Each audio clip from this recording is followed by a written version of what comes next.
My grandson said, "Look under the table." That's when I knew I had to call 911. It was a winter night in New York, the kind where the walls hum with cold and silence has its own weight. From my room, through the thin crack of the door, I heard Beck's voice drift from the living room, sharp, careless, cruel. "She cries at night? Good. Maybe the guilt will kill her faster." He said it as if he were talking about a broken appliance that needed to be thrown away. Then came Susie's laugh, shrill and mean. "She should be thankful we even let her breathe under this roof." They thought I could not hear. They always think that.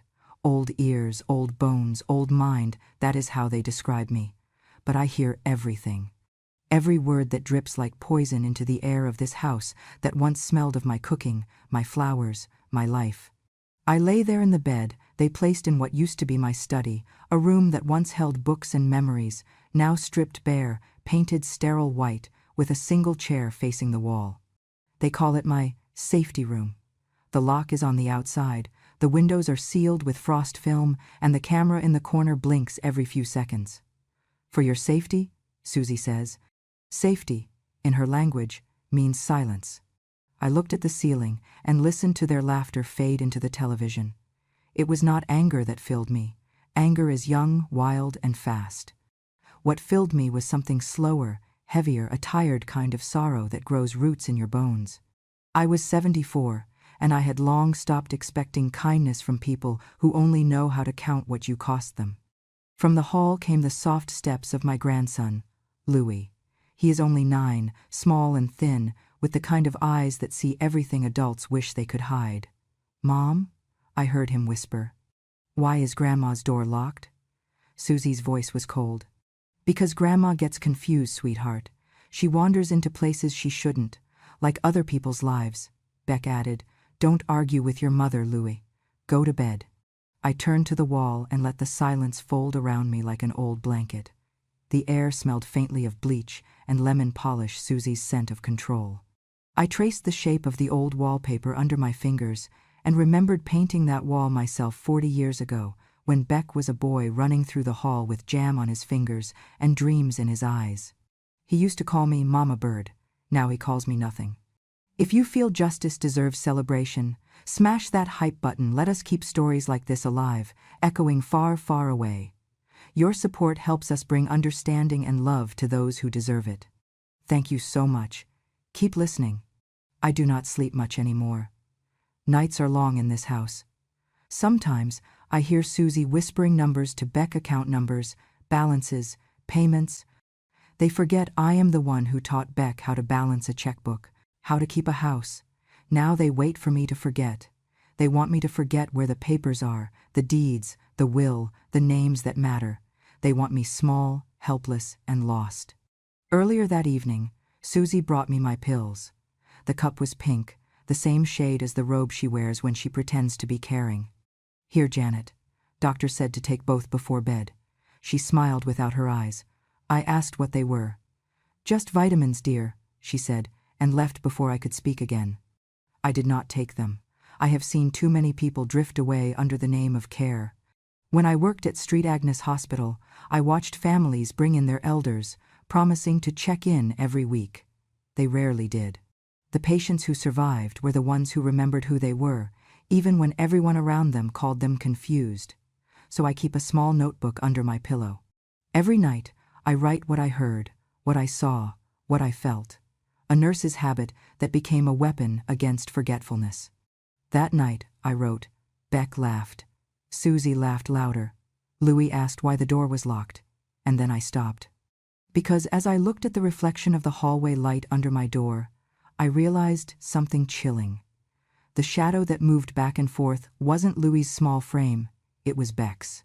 He stood there for a long minute, maybe listening, maybe making sure I was still awake. I turned off the lamp. The red light from the camera blinked once, twice. I whispered into the darkness, "I built this house. You can lock every door, but you can't own what I remember." The cold pressed harder against the windows.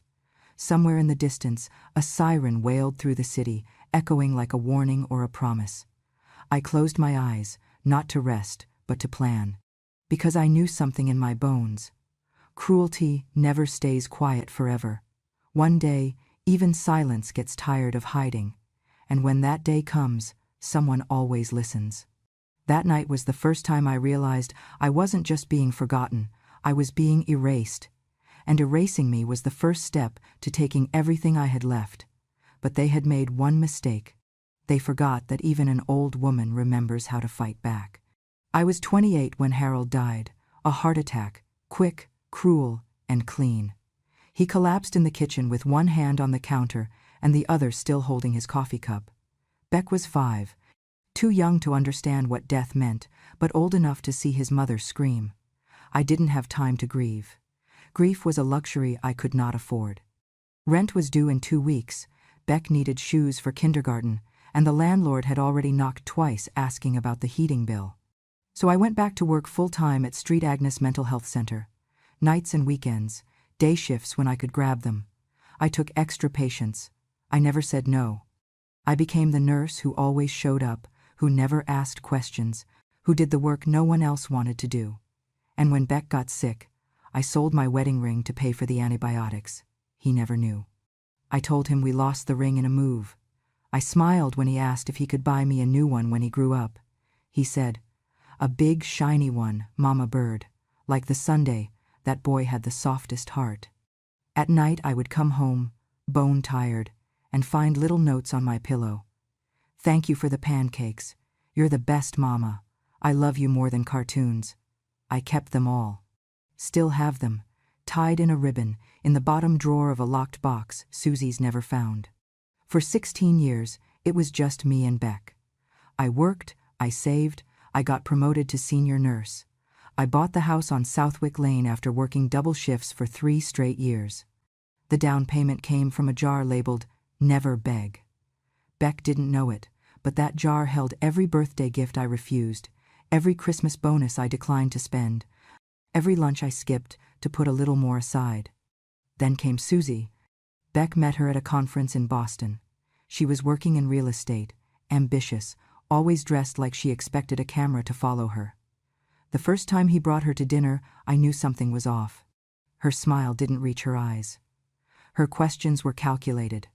And the way she scanned the living room, it was not admiration, it was assessment. After they left, I said one sentence, just one. "She's the kind of woman who'll love what you own, not who you are." That was the first crack in our bond. The next week, Beck didn't come by. The week after, he canceled our Sunday lunch. A month later, I heard through a co-worker's daughter that he and Susie were engaged. I waited for him to tell me himself. He never did. When I called to congratulate him, he was short, cold. "Thanks, Mom, we're keeping it small." Then he added, "And Susie feels like you judge her." I said, "I only said what I saw, Beck." He snapped, "Maybe you should stop seeing so much." That was the beginning of the distance, the slow unthreading of everything we had stitched together over 2 decades. They married without inviting me. I saw the pictures on social media. Susie in a gown that looked like it belonged on a magazine cover, Beck with a forced smile, their hands on a deed to a new condo that I later found out I had helped finance because he used part of the savings I had left him for emergencies. When Louis was born, I thought things might heal. I sent gifts. I offered to babysit. I offered too much, perhaps. Susie declined every time. She said, "We have help." When Louis turned 3, I finally saw him in person, a brief visit under strict timing. Susie spent most of it talking about schools. Beck barely said 2 words to me, and Louis clung to my skirt like he had always known me. That's the only thing that broke me, not the rejection, not the cold, but the tiny hand that held mine like it had never let go. Still, I stayed away. I did not beg. I did not push. I waited. Then I had a fall. Nothing major, but enough for the doctor to recommend short-term assistance. Susie came to the hospital with Beck. She smiled like a fox in pearls. "You should move in with us, Janet. It's time you had some support." I hesitated, but Beck said, "Mom, please, you'll be safer." And I, still wanting to believe my boy was in there, somewhere, I agreed. It was only later I learned the support meant locking my door at night, meant rationing my food, my medicine, meant my room would have no latch from the inside, meant I would become a ghost in a house I helped them build. Susie had whispered to Beck for years, "Your mother never respected your choices." But I did. I respected him enough to tell the truth. And because of that, I became the villain in his version of the story. He used to say he wanted freedom. He left my house at 18, swearing he'd never be controlled. Now he locks the door on his own mother. I used to think he was running from pain. Now I see he was running toward power. He tells people, "I am confused, that I have episodes, that I do not remember what day it is." Yet I hold on to what is mine, my mind, my truth, my memories. I remember the smell of bleach in Susie's perfume. I remember the sound of my name being dropped from their dinner conversations. I remember Beck's voice, low and certain, saying to someone on the phone, "She's fading fast. It won't be long." They think I am fading. But I am not. I am waiting, watching, writing. Because if they want to rewrite who I am, if they want to erase the woman who raised Beck Harlow out of nothing, then they have another thing coming. I raised him from dust. He returned the favor by burying me in silence. I once saved him from poverty. Now he saves me from freedom. They called it my resting room. A nice name, a soft lie. It was 12 by 12 feet, with one window that did not open and a door that locked from the outside. The carpet was beige. The walls were white, cold, and blank. No pictures, no calendar, no clock. A single bed, a narrow dresser, and a chair that faced nothing but the wall.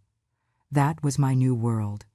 There was a tiny blinking camera in the upper corner, wrapped in a white plastic dome. "It's just a fall monitor," Susie said with her usual grin.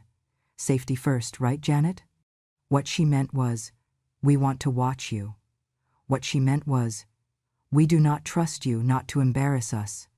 The first few days, I tried to keep a routine. I made my bed neatly. I folded my nightgown under the pillow. I drank the water they brought.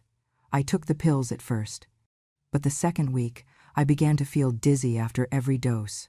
Not tired, not sleepy, just unsteady, like I was walking on a floor that moved. I asked Susie what the pills were. "It's just your regular meds, sweetie," she said. "Too sweet, too fast. Doctor said you should take them with food." She never told me the doctor's name. When I insisted, she sighed. "Janet, we're only trying to help you feel better. You haven't been yourself lately." I wanted to scream, "What self?" But I didn't, because I knew the moment I raised my voice, they would call it an episode. Everything I did could be twisted into evidence that I was unwell. That was the trick. They did not hit, they did not yell, they erased me with kindness. I found the pill bottle in the trash one morning when I was taking out tissues. It had 2 stickers on it. One was mine from my actual prescription for blood pressure. The other was newer, half peeled, covering the dosage. When I rubbed it off, I saw a different name underneath one I recognized from my nursing days. A sedative, low dose, long term, meant for severe anxiety, sometimes used for dementia. I flushed the next dose down the toilet. That afternoon, Susie came in with her iPad and a stack of papers. "Janet, we've been talking. Beck and I just want to make sure everything's in order, you know, legally. We need your signature on this form. It's a standard care agreement. Just says you consent to live here with us and receive help." I asked to read it in full. She hesitated, then handed me the pages. I scanned quickly, careful not to show how fast my brain still worked. Near the bottom, buried in paragraph 5, I saw the words, "Power of attorney transfer, financial and medical authority, full guardianship designation." I looked up and said, "I need time." Susie's smile froze. "Of course," she said, standing up too quickly. "Take all the time you need. But we'd really appreciate it if we could wrap this up by the end of the week. You know, for the family." She left the papers on my nightstand like a ticking bomb. I locked the door behind her only to realize, once again, there was no lock on the inside. Just a smooth, round knob. My privacy was a performance. My autonomy, an illusion. When I tried to call Ruth, my old friend from the hospital, the phone rang once, then stopped. The house line was monitored. My cell phone, they said, was too complicated for me, and they had misplaced the charger. I knew that meant it was gone. Even my mail was open before it reached me. I tested it one day by writing myself a letter and leaving it with Louis to post. It never came back. I asked Beck, and he said, "Mom, you probably just forgot. Are you okay?" That became his line for everything. Are you okay? Not out of care, but as a warning, a test. If I said no, he would log it. If I said yes, he would tell Susie I was still manageable. One morning, I asked where my wedding album was. Susie blinked. We had to put it in storage. Too much clutter in here. Clutter. My memories. My life. Later that day, I saw a label on my bedroom key hanging from a nail in the kitchen. It read in perfect handwriting, "Safety, Grandma," like I was a toddler or a pet, as if keeping me locked up was a loving act. I asked why the lock was on the outside. Susie said, "It's to keep you safe, in case you get confused and wander. You wouldn't want to fall down the stairs again, would you?" I had never fallen down any stairs. I wanted to rage. I wanted to throw something, but I knew what would happen if I did. Susie would film it. Beck would say, "This is exactly what we were worried about." And then they'd call the doctor with the forged records. So I smiled. That night, I pulled out the small notebook I had smuggled into my sock drawer. "A nurse's habit," I wrote. "They are building a case. Every kindness has a price tag. Every favor is a chain. Do not forget who you are." On the next page, I drew a floor plan of the house, marked the cameras, marked the times Susie entered with the tray, noted when she checked my pills, when she left the hallway light on, when Beck stood outside and whispered to someone on the phone. I may not have a phone, but I still have a brain. And my brain remembers everything. Louis came to my door one afternoon and slipped a drawing under the crack. It was me, sitting in the chair by the window. He had drawn me smiling. In the corner he wrote, "Grandma sees everything." I pressed the picture to my heart and didn't cry. Not then. Susie walked by moments later and picked it up. "Aw, so sweet," she said, but her mouth tightened. She didn't like that Louis still loved me, that he still saw me as something more than a task. The next day, she told him not to leave drawings anymore. Said it was disruptive. What they didn't know, what they never guessed, was that I had already started to build my own case. Slowly, silently. Like every woman who has ever been underestimated, I gathered, I recorded, I remembered. They thought they were clever, that by taking away my freedom, they'd take away my will. But I had lived too long, loved too hard, and lost too much to give up now. I was not fading. I was waiting, because sooner or later, all cages rust, and when they crack, the light gets in, and when it does, no amount of locks can keep the truth from flying out. There are whispers in this house that do not belong to love. They slither through the vents and the cracks beneath doors. They do not know I still hear them. One morning, I was half awake, listening to the sound of Louis brushing his teeth down the hall, when Beck's voice floated in from the kitchen. He was on the phone, his office voice, calm and hushed. I leaned toward the door without making a sound. "Once the papers are done, the house is ours," he said. A pause.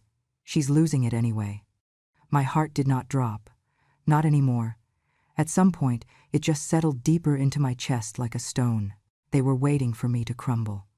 And they were building the story ahead of time, painting me mad in soft strokes, so that when I fell, no one would ask why.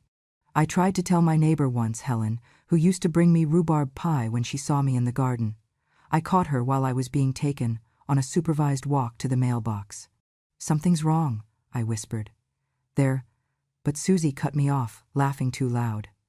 "Oh, Janet's been so forgetful lately. She asked me yesterday what year it was. Poor thing." Helen's smile flickered, but only for a second.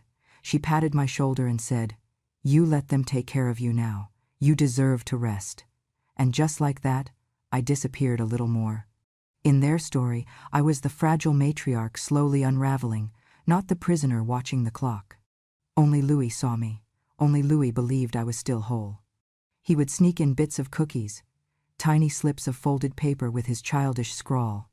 "Don't be sad, Grandma. You're the smartest person I know. I think Mommy and Daddy are lying. That one. I burned. Not because it hurt, but because I knew if they found it, they'd twist it into something else. Delusional influence, they'd call it.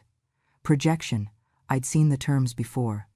I had written them in files for patients who truly had lost their grip on what was real. But I hadn't. I still knew what year it was. I still remembered the phone number of my best friend in 8th grade. I still remembered the sound Beck made when he cried as a boy, like he was holding in a storm and afraid to let it out.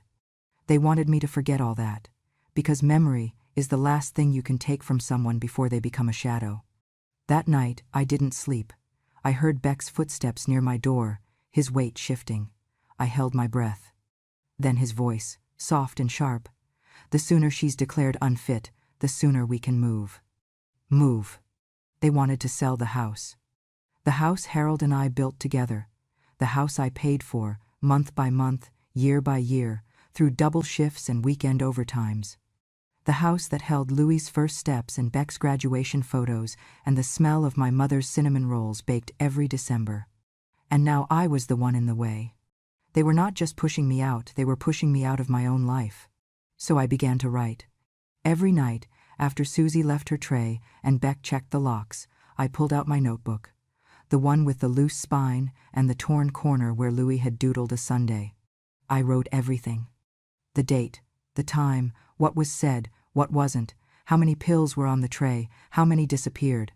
I wrote about the documents they showed me, about the way Susie's hands trembled slightly when I asked questions she wasn't expecting. I wrote about the visitor log being empty, even though I had seen delivery men come and go. I wrote about the camera blinking faster after I flushed the pills instead of swallowing them. Write it down, I told myself. Write it all down so they cannot erase you. One night, Louis came to my door after bedtime. He stood very still, looking around, then slipped a folded napkin under the crack. I waited until I knew he was gone, then opened it. It said, "They say you are sick, but I don't believe them. I know you are watching. I am watching too." My hands shook as I folded the note back. Not from fear, from hope. He was only 9, but he saw what grown-ups chose to ignore. I put the napkin in my pillowcase and whispered a silent promise into the dark. I will not vanish, not for them, not for you. Some nights, I felt the fear creep up my spine like frost. What if I died here? What if they succeeded? But then, I would pick up my pen. I would hold it like a sword. I was not helpless. I was recording. Because I knew this house had secrets. And secrets, when written carefully, have a way of turning into truth. Dinner was quiet that evening. Too quiet. The kind of quiet that only grows in places where love has long gone stale. The silverware clinked, the wine glasses tapped, and Susie laughed too loud at something on her phone. Beck scrolled through emails. Louis sat beside me, pushing peas across his plate like he was drawing a map to somewhere else. Then, without looking up, he reached under the table and tugged at my sleeve. I glanced down. His face was pale, eyes wide, not scared, but serious. Braver than any child should need to be. "Grandma," he whispered, barely audible. "Look under the table in Daddy's office, but don't tell them I told you."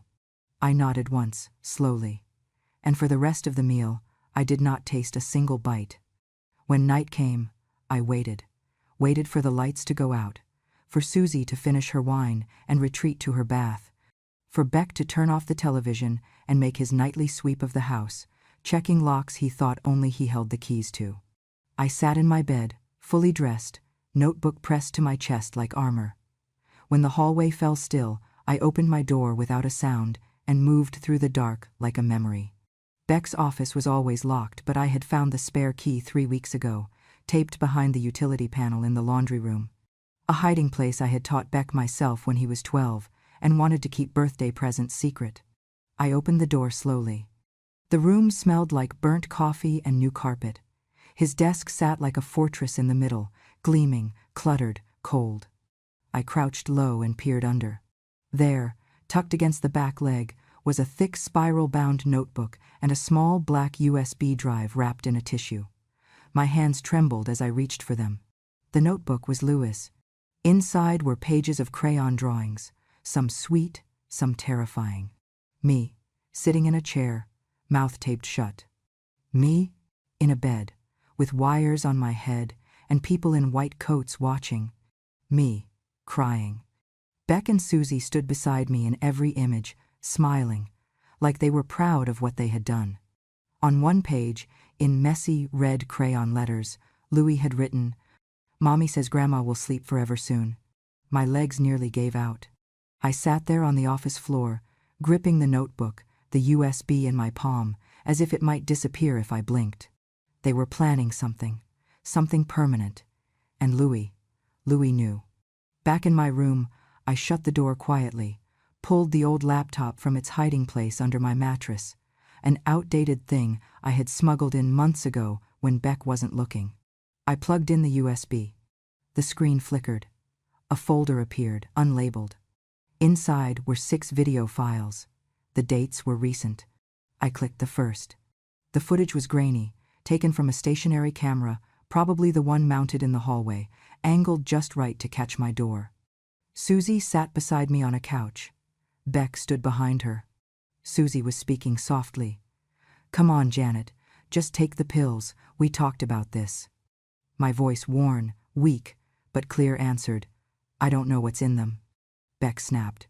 "She's paranoid again." Then the camera cut. The next clip was worse. A man in a white coat, a psychologist I had never met, sat across from me. Beck and Susie flanked him like guards. Susie said, "She's been hallucinating, talking to people who aren't there. She keeps saying she's being watched." "She covered the camera with a scarf last week," Beck added. "We had to take it down." The doctor scribbled something. How often does she forget names? Later, I'd learn he wasn't a licensed psychologist at all, just a disgraced man they found through a back-channel forum, stripped of credentials but hungry for pay. "All the time," Susie said smoothly. "She called Louis Harold last night. That's her dead husband." Lies. Every word. And I saw myself on screen, tired, quiet, not confused but trapped. And yet the doctor nodded as if everything made sense. They were building a file, a case, a fake diagnosis to get me institutionalized. Because if I was declared mentally unfit, everything I owned, everything I had fought for would fall into their hands. I watched all 6 videos. My heart pounded harder with each. But the last clip, that was the one that broke me. Beck was in his office, alone, on the phone. "She doesn't even remember Harold's been dead for 10 years, he said. "We're filing the paperwork next week. Once the death certificate clears, we're home free." Death certificate? I paused, rewound. Yes, he had said it clearly. Once the death certificate clears. But I was not dead. Not yet. I went back to the desk and opened the drawer. I had seen paperwork in there before, but never had the nerve to look. Inside, stacked neatly in a folder labeled "Long-Term Planning," was a copy of my will altered, pages forged, signatures mimicked but wrong. And then, stapled to the back, was something that made the blood drain from my face. A death certificate. My name, my date of birth, listed as deceased. Date of death. 3 weeks from now. I realized with a shock. Due to a legal oversight, Harold's name had never been legally removed from the deed. I had assumed grief and paperwork would settle it. But they left it there, a loophole waiting to be used. My hand shook as I read it again. The form wasn't finalized, not yet, but it had been submitted. They were faking my death. And then I saw something even stranger. The property deed for the house still in my name, and next to mine, a second name. Harold. My husband.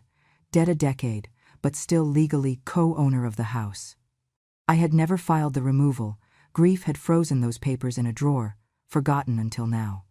That clerical oversight was now my unexpected ally. They had never finalized the removal, which meant they could not legally transfer ownership without my consent or his. That was the loophole. They were trying to erase me so they could forge his consent too. Every brick of the plan came into focus. Drug me, commit me, fake my death, claim the house. And then, freedom for them. A clean escape. And for me? A locked room in a mental facility. Or worse. They were not just cruel. They were clever, but not clever enough, because they had forgotten who I was. I had walked halls with people far more dangerous than Beck. I had managed patients with true madness, not this manufactured paper trail of lies. They thought I was weak, but they had handed me everything I needed: the notebook, the USB, the forged files. And Louis, my brave boy. He had given me a lifeline. And now, it was my turn to fight for both of us. The human mind is resilient, but only until you start doubting your own memory. That is the first step in breaking someone, make them unsure of their past, their truth, their self. That was their strategy. One morning, after I had reviewed the videos on the USB for the third time, I found a new picture in the dresser drawer, one I hadn't seen before. It was of Harold and me on our porch. Or so I thought. Something about it was wrong. Harold's arm looked too stiff. My face was sharper than I remembered. The shadows under our feet pointed in opposite directions. A bad Photoshop job. They had printed and framed a forged memory. I searched the room again. A second photo sat by the window, this one of Beck and Louis at the lake, but Louis's shirt had the wrong year printed on it, one he couldn't have worn because he hadn't been born yet. They were planting false memories like seeds, and if I started to believe them, the garden would grow until nothing real remained. In another video I hadn't opened before, the psychologist leaned forward and said, "She keeps mentioning her husband. That's dementia. Classic fixation on the deceased." The psychologist in the video wasn't listed in any medical registry. I checked later. He had been disbarred years ago. They had hired a failed quack to validate their lie. But I was not fixating. I was remembering. There is a difference. The difference is that when someone is gaslighting you, remembering becomes an act of rebellion. I began to write everything twice. Once in my notebook, once on scraps hidden in places they would never look, inside the vent, beneath the lining of my pillow, between the back of the picture frame and the photo. But I needed help. There was only one person I could trust: Ruth. We trained together at Street Agnes. She had been my mentor and my friend, my sister in every way but blood. She retired 5 years ago and lived out by Lake Geneva, in a quiet house with a vegetable garden and a porch swing. I hadn't spoken to her in over a year, not since they started supervising my calls. But Ruth still owed me a favor. I packed the USB, Louis's drawings, and a photocopy of the forged death certificate into a plain envelope. I labeled it as a recipe exchange, nothing too suspicious, and asked Louis to slip it into Susie's outgoing mail tray. He didn't ask why. He just nodded. 2 nights later, Beck stormed into my room without knocking. The drawer was open. The USB was gone. He didn't say a word at first, just stared at me, lips tight, face pale. Then he stepped forward and slammed the drawer shut with a crack that made me jump. "Where is it?" he asked. "I don't know what you mean," I answered, calm as breath. He slapped the wall. "Don't play with me, Mom." "I don't play," I said. "Not anymore." The next morning, my breakfast never came, nor did lunch, nor dinner. For 3 days, they left me locked in that room with nothing but a bottle of water and a single apple that browned within hours. I heard them moving outside, laughing at night. Once, I heard Susie say through the door, not even trying to whisper, "You should have let me live my life, Mom. Now you'll die in mine." I lay in bed, counting ceiling tiles, rationing sips of water, clutching Harold's picture even though I knew it was fake. Because even a fake memory can give you strength when you have nothing left. On the 3rd day, my legs gave out. I stood, and then I wasn't standing anymore. The floor came fast. My chin hit something hard. I heard a snap. Darkness came, and with it, peace. But I was not gone. Not yet. When I opened my eyes, Ruth was there. Real, solid, fierce. She sat in the chair beside me in a nurse's uniform, not for work, but for war. "Don't talk," she said softly. "Save your strength. They're on their way." I blinked. She smiled. "You were always the clever one, Janet. You trained me well." She held up her phone. A list of emails, scans of every document I'd sent. She'd already forwarded them to the State Health Board, Elder Abuse Division, local police, and her own private lawyer. "They tried to erase you," she said, squeezing my hand. But they forgot you built the system they tried to use. That was the twist they didn't see coming. Because I had once been the woman behind the intake desk. I had written care protocols. I had reviewed patient files. I knew the margins where people slip through. I also knew how to close those margins so the truth could not leak out or be drowned. Beck had copied the right signatures but used the wrong codes. Susie had forged the psychologist's name but filed the papers on a federal holiday. They had faked the wrong type of consent form hospital, not long-term care. And they had ignored the one rule every good nurse learns. Never underestimate the patient, especially not one who taught you how to fight. As I lay there, weak but still alive, I listened to the sound of Ruth's voice, steady and low. "You're safe now," she said. "They think silence wins. But you? You made silence scream." Outside, a siren wailed in the distance. Justice was coming. And this time, I wouldn't be the one locked behind a door. I lay so still I might have been dead.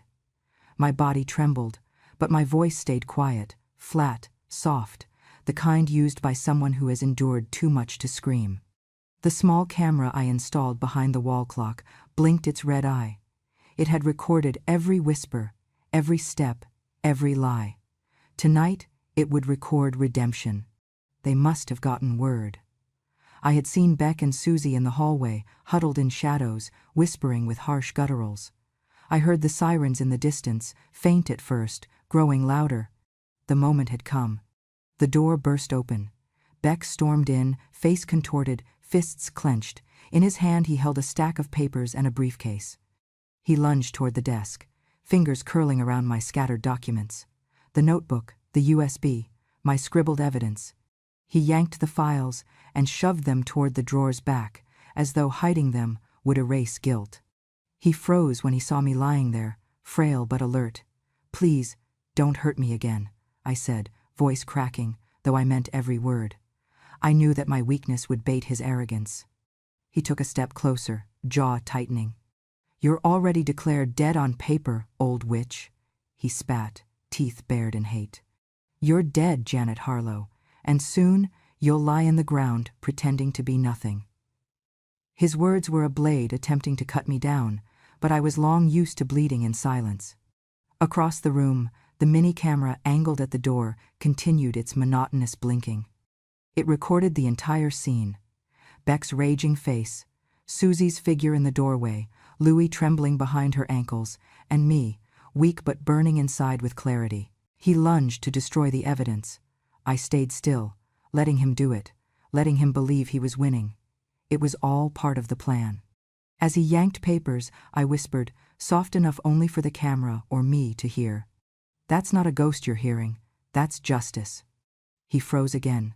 The sound of metal hinges and footsteps heavy, authoritative echoed down the hallway.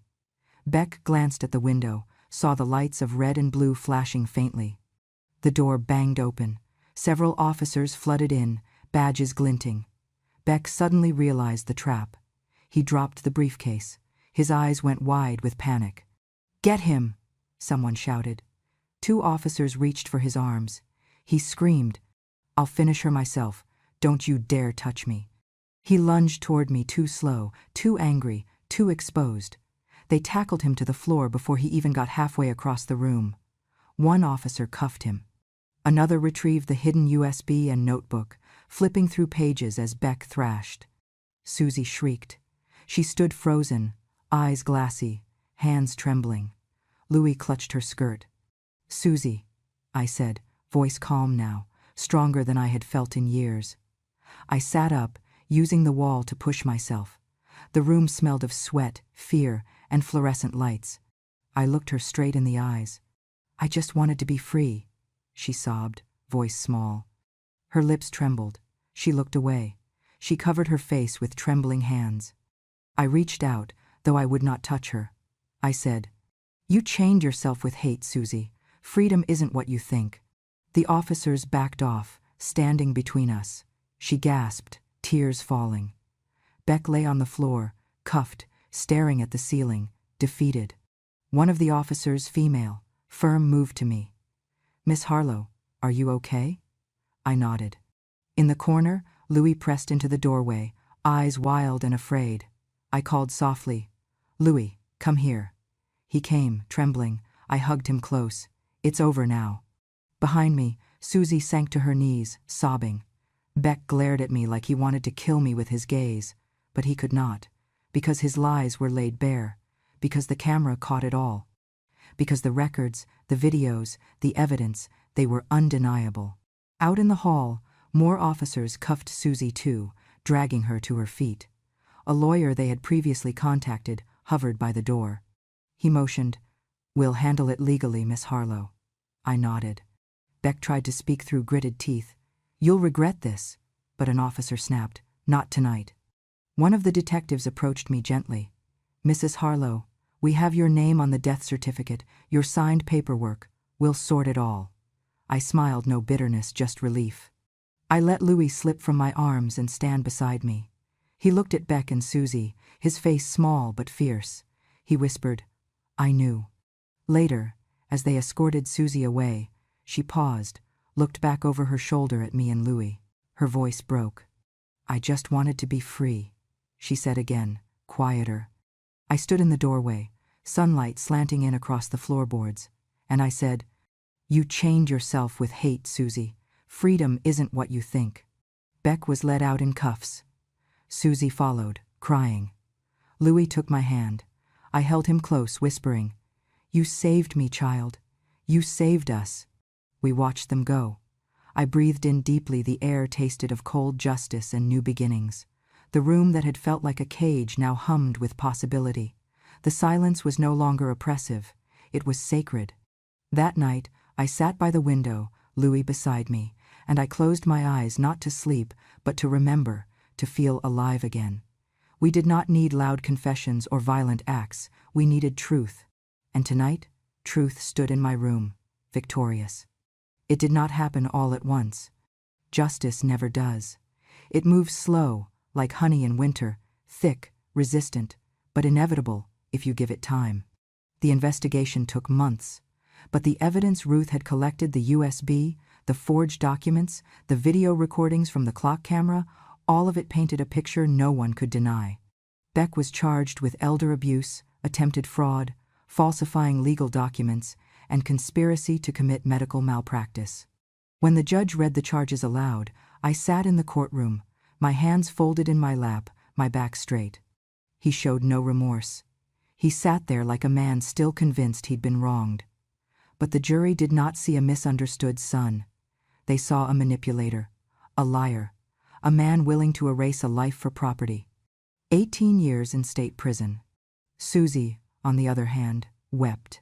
She sobbed so hard at sentencing that her shoulders shook. She begged the judge for mercy for Louis, for her reputation, for her past. But the court saw through her tears. She lost custody of Louis and was ordered into mandatory psychiatric evaluation and long-term therapy. Coercive psychological abuse, the report said. Negligent endangerment of a child. The therapist who had written my fake evaluation lost his license. He never showed his face again, though I was told he had vanished to Arizona. The house, my house, was restored under my name. The title now bore only one line. Janet Harlow. No Harold. No Beck. Just me. I did not celebrate. Not in the way people expect. There was no party, no cake, just the quiet click of the mailbox latch when the papers arrived, the seal of the county clerk glinting in the afternoon Sunday. Louis came to live with me a week after the trial ended. At first, he was quiet. He didn't speak much. He spent his mornings sketching in his notebook now, filled with drawings of trees, birds, a porch with a swing. He slept with the light on for weeks. But in time, his laughter returned. He asked me to teach him how to make cinnamon rolls like I used to. He asked about Harold, and I told him, not just the facts, the stories. The way Harold used to whistle when he was nervous. The way he'd fall asleep mid-sentence on the couch and swear he had just been resting his eyes. Louis listened, and one day, he said, "I want to remember everything too." We started a new notebook together. We called it Truths That Matter. It was our way of keeping the past real and the future honest. 2 years passed. Seasons rolled by like pages in a book. Then, One fall morning, I found a letter in the mailbox. No return address, handwritten, shaky. I recognized the name before I opened it. It was from Dr. Lionel Shore, the psychologist who had evaluated me. Inside, a single sheet of paper, a short confession. They paid me to fake your evaluation. I couldn't live with it, I testified. I am sorry. I hope you can forgive a coward who chose the wrong side, then finally chose the right one late, but loud. There was no signature, just the word Lionel, scribbled in small, apologetic ink. I sat down in my chair by the porch and folded the letter slowly. The wind picked up. Leaves fell. Somewhere, a bird sang. I looked out across the lawn, where Louis was chasing shadows, pretending to be a knight. The sword in his hand was a stick, his helmet a plastic bowl, but his heart was unbreakable. I turned my face to the sky and whispered, "You see, Harold, evil never screams, it whispers. It whispers in dinner conversations, in forged signatures, in late-night mutterings behind doors. But truth? Truth does not need to shout. It just needs to be heard." I still keep my journal by the nightstand. Some nights, I add new pages. Others, I simply run my fingers across the old ones, reminding myself of everything I survived. And every Sunday, Louis and I sit on the porch. We drink lemonade, we laugh, we read from our Truths That Matter notebook. One day, he asked, "Grandma, do you hate them?" I looked into his eyes, wide and earnest. I thought about it. "I don't know if hate is the word," I said, "but I remember what they did, and I choose not to let it define me." He nodded like he understood. Maybe he did. We sat a while longer in silence. Then he said, "You know, they tried to get rid of you, but you didn't go." "No," I said with a small smile. "They tried to write my ending." I leaned back in the chair, the sun warm against my skin, the wind soft against my cheeks. But I rewrote the whole story. And oh, what a story it turned out to be. Thank you for listening to my story. If it stirred something in you, if you believe that truth, even whispered, still matters, then stay with me. There are more stories where this came from. Stories of silence turned to strength, of betrayal turned to justice, of women who were forgotten until they spoke. Subscribe to Grandma True Stories for more true, powerful stories told from the front porch of memory. Your support keeps these voices alive and reminds the world. Revenge has no expiration date. Wisdom doesn't shout, it remembers. And when a grandma speaks, the world finally listens. Thank you, sweetheart. I'll be back with another soon.